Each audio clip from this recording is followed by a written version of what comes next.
Hello दोस्तों, आप सभी का स्वागत है मेरे यूट्यूब चैनल स्टडी स्टेशन में। मैं आकांक्षा पांडे आप सभी लोग का स्वागत करती हूं।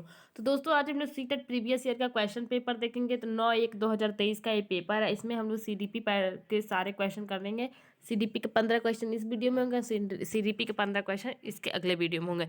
तो चैनल के प्लेलिस्ट को जाकर खोल के देख लीजिएगा। उसमें सीटेट से रिलेटेड जितने भी प्रीवियस ईयर के क्वेश्चन है, आप लोग उसको एक बार रिविजन जरूर करिएगा। वीडियो में लास्ट तक बने रहिए। चलिए हम लोग फटाफट क्वेश्चन देखते बिना टाइम वेस्ट किए।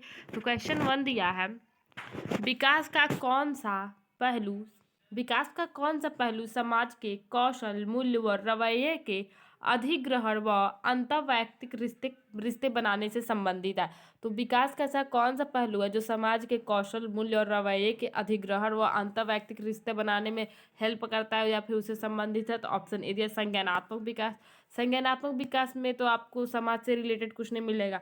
फिर ऑप्शन बी दिया सामाजिक विकास। संवेगात्मक विकास, संवेगात्मक विकास मतलब इमोशनल रूप से आप जो सीखते हैं। और ऑप्शन डी में शारीरिक विकास, जिसमें शारीरिक विकास हो। तो इसमें किसका कौन सा आंसर करेक्ट हो जाएगा? तो इसमें करेक्ट आंसर ऑप्शन बी हो जाएगा। सामाजिक विकास में आप समाज के कौशल, मूल्य व रवैये के अधिग्रहण के व अंतर्वैयक्तिक रिश्ते बनाने से संबंधित जितने भी ज्ञान है आप लोग सीखते हैं। सामाजिक विकास में ही आपको पता चलता है कैसा किसके साथ रवैया रखना है, कैसे समाज के कौन कौन से कौशल हैं, कैसे दूसरों से कैसे रिश्ते बनाने हैं, ये सीखते हैं सामाजिक विकास में। ऑप्शन बी इसका करेक्ट आंसर है। चलिए नेक्स्ट क्वेश्चन देखते हैं हम। निम्न में से कौन से कारक बच्चे के संपूर्ण विकास के लिए जिम्मेदार है? तो इसमें से बताना है कि ऐसे कौन से कारक है जो बच्चे के संपूर्ण विकास के लिए आवश्यक है। तो ऑप्शन 1 दिया आनुवांशिकता। तो आनुवांशिकता तो बच्चों के विकास के लिए आवश्यक तो है ही। फिर ऑप्शन बी दिया भौतिक पर्यावरण। पर्यावरण जो है आपके आसपास का जो भौतिक पर्यावरण है वो भी बहुत ही इंपॉर्टेंट होता है विकास के लिए।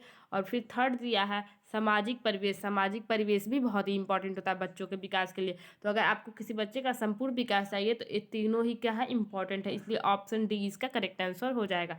चलिए नेक्स्ट क्वेश्चन देखते हैं। नेक्स्ट क्वेश्चन क्या दिया है? नेक्स्ट क्वेश्चन दिया है, वह प्रक्रिया जिसमें एक बच्ची अपने माता पिता, समकक्षी व अन्य महत्वपूर्ण व्यक्तियों से अंतःक्रिया करके सामाजिक कौशल, विचार व मूल्य सीखती है, क्या कहलाता है? तो बताइए वह कौन सी प्रक्रिया है जिसमें बच्ची अपने माता पिता, समकक्षियों के साथ महत्वपूर्ण व्यक्तियों से अंतःक्रिया करके सामाजिक कौशल, विचार व मूल्य सीखती है। तो कौन सा है? तो ऑप्शन 1 दिया है पाठ, ऑप्शन बी दिया समाजीकरण, ऑप्शन सी दिया अधिसंज्ञान और ऑप्शन डी दिया एकीकरण। तो इसका करेक्ट आंसर क्या हो जाए? तो समाजीकरण की प्रक्रिया में बच्चे क्या सीखते हैं? सामाजिक कौशल, विचार व मूल्य सीखते हैं। अंतःक्रिया करके सीखते हैं, क्या कहलाती है? समाजीकरण कहलाती है। चलिए नेक्स्ट क्वेश्चन देखेंगे। नेक्स्ट क्वेश्चन क्या दिया है? जीन पियाजे से रिलेटेड क्वेश्चन आपसे जरूर पूछेगा, तो जरूर इसको अच्छे से देख लीजिए। साइंटिस्ट से रिलेटेड जितने भी क्वेश्चन सब पढ़ लीजिए। तो पियाजे के सिद्धांतों के अनुसार उस प्रक्रिया को जिसमें बच्चे या तो नए स्कीमा का निर्माण करते हैं या अपने स्कीमा में बदलाव करते हैं, क्या कहलाता? तो पियाजे ने अपने कुछ प्रक्रिया बताई थी, उसमें से ऐसी कौन सी प्रक्रिया जिसमें बच्चे या तो नए स्कीमा का निर्माण करते हैं या फिर उस स्कीमा में क्या करते हैं, बदलाव करते हैं? तो देखिए ऑप्शन ए, एक मिनट, ऑप्शन ए दिया है वेरिएशन यानी कि निश्चरता, ऑप्शन बी दिया है अनुबंधन और ऑप्शन सी दिया संतुलीकरण और ऑप्शन डी दिया अनुकूलन। तो देखिए एडॉप्शन, एडॉप्शन मीन्स क्या होता है? ग्रहण करना, कुछ अब एडॉप्ट कर रहा। ठीक है, तो ऑप्शन सी क्या हो जाएगा? संतुलीकरण इस क्वेश्चन का करेक्ट आंसर हो जाएगा। इसका आप पढ़ लीजिए व्याख्या। तो देखिए संतुलीकरण पियाजे के अनुसार संतुलीकरण एडॉप्शन वह प्रक्रिया है जिसमें बच्चे या तो नई स्कीमा का निर्माण करते हैं या अपने स्कीमा में बदलाव करते हैं। पियाजे के संज्ञानात्मक विकास के सिद्धांत में आत्मसातकरण, समायोजन और संतुलीकरण कुछ ऐसे तरीके हैं जिनके माध्यम से बच्चे नए अनुभवों को पहले से मौजूद संज्ञानात्मक संरचनाओं यानी कि स्कीमा में एकत्रित कर सकते हैं। संतुलीकरण का मतलब देख लीजिए क्या बोले थे।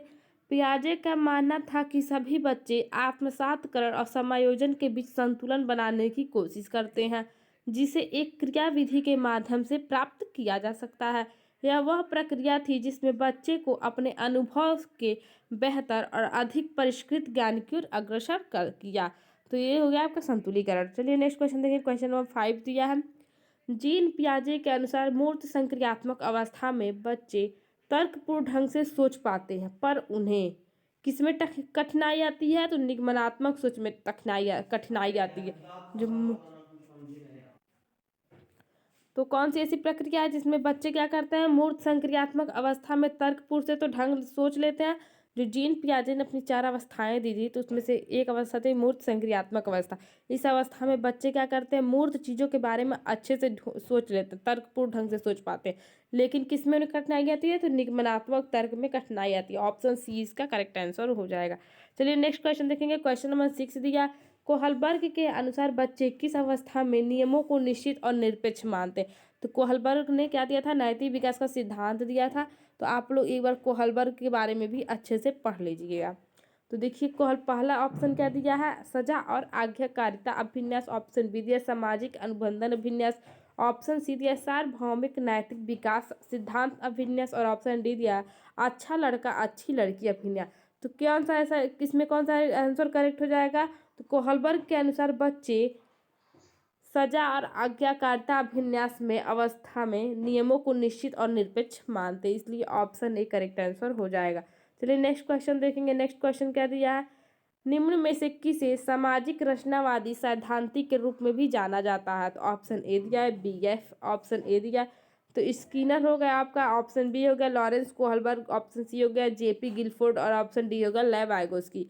तो किसे सामाजिक रचनावादी सिद्धांत के रूप में माना जाता है? तो लेव वाइगोस्की को माना जाता है। किसे माना जाता है? लेव वाइगोस्की। जहाँ भी सामाजिक सांस्कृतिक आ जाएगा मतलब कि लेव वाइगोस्की। ऑप्शन डी इसका करेक्ट आंसर हो जाएगा।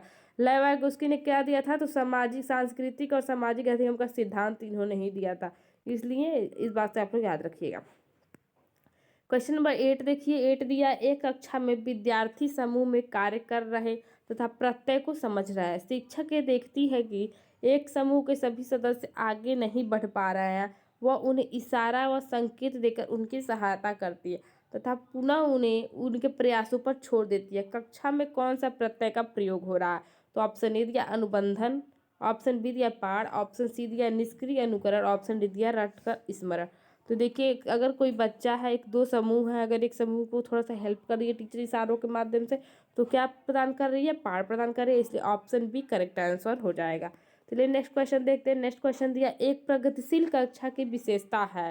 तो ऑप्शन 1 दिया शिक्षक की गतिशीलता। तो बिल्कुल सही, शिक्षक क्या होना चाहिए? गतिशील होना चाहिए प्रगतिशील कक्षा में। सेकेंड दिया लचीला समूहीकरण। तो लचीला समूहीकरण भी प्रगतिशील कक्षा की विशेषता हो जाएगी। थर्ड दिया बच्चों की स्वायत्तता। तो बच्चों की स्वायत्तता भी क्या है? एक प्रगतिशील कक्षा की विशेषता है। फिर फोर्थ दिया बहुत सारी सामग्रियों का प्रावधान। तो प्रगतिशील कक्षा में क्या होते हैं? बहुत सारे मटेरियल्स प्रोवाइड करवाए जाते हैं बच्चों को, इसलिए ये भी करेक्ट आंसर हो जाएगा। तो देखिए option D first second third fourth इसमें दिया, इसलिए ऑप्शन डी करेक्ट आंसर हो जाएगा। चलिए नेक्स्ट क्वेश्चन देखेंगे। क्वेश्चन नंबर 10 दिया, कौन सी बुद्धि में शामिल है? बताना आपको कि कौन सी बुद्धि में शामिल। बिंबों को कुशलतापूर्वक संचरण करने की क्षमता, आलेख के कौशल और तर्क उनका जिनके 2 से अधिक विमितियां हों। तो कौन से बुद्धि में शामिल है? तो आपके बुद्धि के सिद्धांत किसने दिया है? तो हावर्ड गार्डनर ने दिए थे। 7 बुद्धि बताए थे और उस 7 बुद्धि में कौन कौन सी कुशलताएं शामिल उसके बारे में बताए थे। तो कौन कौन सा हो जाएगा? ऑप्शन ए दिया तर्क गणितीय बुद्धिमत्ता। ऑप्शन बी दिया शारीरिक गति संवेदनात्मक बुद्धि। ऑप्शन सी दिया अंतःवैयक्तिक बुद्धि। और ऑप्शन डी दिया स्थानिक बुद्धि। तो स्थानिक बुद्धि हो जाएगा इसका करेक्ट आंसर। ऑप्शन डी इसका करेक्ट आंसर हो जाएगा। चलिए नेक्स्ट क्वेश्चन देखेंगे। भाषा व सोच विकास। तो भाषा व सोच विकास के बारे में आपको बताना है। पहला ऑप्शन दिया है एक दूसरे से स्वतंत्र होते हैं। भाषा व सोच एक दूसरे से स्वतंत्र नहीं होते, इसलिए ऑप्शन ए का जगह गलत हो जाएगा। ऑप्शन बी दिया सामाजिक सांस्कृतिक संदर्भ से स्वतंत्र होते हैं। तो ये सामाजिक रूप से और सांस्कृतिक रूप से स्वतंत्र नहीं होते भाषा व सोच, इसलिए ऑप्शन बी भी गलत हो जाएगा। फिर आपका ऑप्शन सी क्या दिया? तो ऑप्शन सी दिया एक दूसरे से परस्पर जुड़ा है, क्योंकि दोनों एक दूसरे को असंख्य रूप से प्रभावित करते हैं। और ऑप्शन डी दिया केवल आनुवंशिकता से प्रभावित होता है, न कि पर्यावरणीय कारक से। तो भाषा जो है वो आनुवंशिकता से भी प्रभावित होता है और पर्यावरणीय कारकों से भी प्रभावित होता है, इसलिए ये गलत है ऑप्शन डी। ऑप्शन सी इसका करेक्ट आंसर हो जाएगा। भाषा व सोच एक दूसरे से परस्पर जुड़ा है, क्योंकि दोनों एक दूसरे को असंख्य रूप से प्रभावित करते हैं। चलिए नेक्स्ट क्वेश्चन देखेंगे। नेक्स्ट क्वेश्चन दिया है, यह संभावित है कि एक बच्ची जो अपने माता पिता और गैर अनुरूपवादी जेंडर व्यवहार करते हुए देखती है। तो एक बच्ची, यह संभावित है कि एक बच्ची जो अपने माता पिता को गैर अनुरूपवादी जेंडर व्यवहार करते हुए देखती है, तो उसके अंदर किसका विकास हो जाएगा? तो ऑप्शन ए दिया, जेंडर रूढ़िवादिता का पालन करेगी। ऑप्शन बी हो जाएगा, पारंपरिक जेंडर भूमिकाओं पर सवाल उठाएगी। ऑप्शन सी हो जाएगा, जेंडर निरंतरता का पालन करेगी। और ऑप्शन डी हो जाएगा, जेंडर पूर्वाग्रह से ग्रसित हो जाएगी। तो देखिए इसका मैं आपको सबसे पहले तर्क दिखा देती हूँ। यह संभावित है कि एक बच्ची जो अपने माता पिता को गैर अनुरूपवादी जेंडर व्यवहार का पालन करते हुए देखेगी, तो वह उस समय पारस्परिक जेंडर भूमिकाओं पर सवाल उठाएगी। लिंग भूमिकाएं समाज द्वारा निर्धारित कुछ मानकों पर आधारित होती हैं। जब लिंग की बात आती है तो आमतौर पर विश्व दो श्रेणियों, पुरुष और महिलाएं होती हैं। ऐसी मान्यताएं हैं जो व्यक्ति को सामाजिक भूमिकाओं से जोड़ती हैं, जिसे प्रत्येक लिंग एक संस्कृति में पूरा करता है। इसमें पुरुष और महिलाओं को कैसे कार्य करना चाहिए। पारंपरिक लिंग भूमिका दृष्टिकोण पति और पत्नी की भूमिकाओं के बीच अधिकारों में अंतर को संदर्भित करती है। ऑप्शन बी इसका करेक्ट आंसर है। और बच्ची पारंपरिक जेंडर भूमिकाओं पर सवाल उठाएगी। नेक्स्ट क्वेश्चन दिया, अपनी कक्षा में विविधता के समायोजन के लिए एक शिक्षक को। तो ऑप्शन ए दिया है, छात्रों की सामाजिक सांस्कृतिक पृष्ठभूमि के प्रति संवेदनशील होनी चाहिए। ऑप्शन बी दिया है, समान निर्देश देना चाहिए और व्यक्तिगत मतभेदों की अवहेलना करनी चाहिए। फिर ऑप्शन सी दिया है, छात्रों के सामाजिक संदर्भ की पूरी तरह से अवहेलना की जानी चाहिए। और ऑप्शन डी दिया, बच्चों को उनके माता पिता के व्यवसाय के आधार पर नामीकरण करनी चाहिए। तो इसका करेक्ट आंसर क्या हो जाएगा? तो देखिए, नामीकरण बच्चों का कभी नहीं करना है। बच्चों की संदर्भों, सामाजिक संदर्भ पूरी तरह से अवहेलना भी नहीं करनी है। ऑप्शन बी में क्या दिया, व्यक्तिगत मतभेदों की अवहेलना करनी, तो ये भी गलत हो जाएगा। ऑप्शन ए इसका करेक्ट आंसर हो जाएगा, हमें उनके पृष्ठभूमि के प्रति संवेदनशील रहना चाहिए। ऑप्शन ए इसका करेक्ट आंसर है। कि नेक्स्ट क्वेश्चन दिया, आकलन का उद्देश्य क्या होना चाहिए? तो आकलन का उद्देश्य ऑप्शन ए दिया, सीखने में वृद्धि। ऑप्शन बी दिया, बच्चों का वर्गीकरण और नामीकरण। तो कभी भी नामीकरण और लेवलिंग नहीं करनी है, इसलिए भी गलत हो जाएगा। ऑप्शन सी दिया, बच्चों में प्रतिस्पर्धा को बढ़ावा। तो प्रतिस्पर्धा का बढ़ाना नहीं है, इसलिए भी गलत हो जाएगा। ऑप्शन डी दिया, बच्चों में भय व तनाव पैदा करना, ये भी गलत है। तो इसका करेक्ट आंसर हो जाएगा ऑप्शन ए, आकलन का उद्देश्य सीखने में वृद्धि होनी चाहिए। चलिए लास्ट क्वेश्चन देखिए। लास्ट क्वेश्चन दिया है, इसके आगे के क्वेश्चन अगले वीडियो में रहेंगे, तो आप लोग जा करके आप लोग अगली वीडियो जरूर देखिए, प्लेलिस्ट में ऐड है। देखिए, कथन और तर्क से रिलेटेड क्वेश्चन है, तो इसे अच्छे से देख लीजिए। तर्क से रिलेटेड क्वेश्चन है, बच्चों के सीखने और तरक्की के मूल्यांकन के लिए विविध तरीकों व प्रणालियों का प्रयोग करना चाहिए। जाहिर सी बात है, अगर बच्चे को कुछ सिखाना है, तरक्की करना है, तो मूल्यांकन के लिए हमें अनेक अनेक तरीकों व प्रणालियों का प्रयोग करना चाहिए। कथन क्या है? सही है। इसका तर्क क्या दिया है, विभिन्न क्षेत्रों में बच्चों के विकास की समग्र जानकारी देने के लिए मूल्यांकन का एक तरीका काफ़ी नहीं है। अगर विभिन्न क्षेत्रों में बच्चों के विकास के लिए पूरी जानकारी उन्हें देनी है, तो मूल्यांकन ही सिर्फ एक तरीका नहीं है, हमें और भी तरीके अपनाने चाहिए। तो तर्क भी इसका सही दिया, इसलिए इसका करेक्ट आंसर क्या हो जाएगा? इसका करेक्ट आंसर हो जाएगा आपका ऑप्शन ए और आर दोनों सही है। आर सही व्याख्या करता है ए की। चलिए मिलते हैं नेक्स्ट वीडियो में। आशा आप लोग को वीडियो पसंद आया होगा।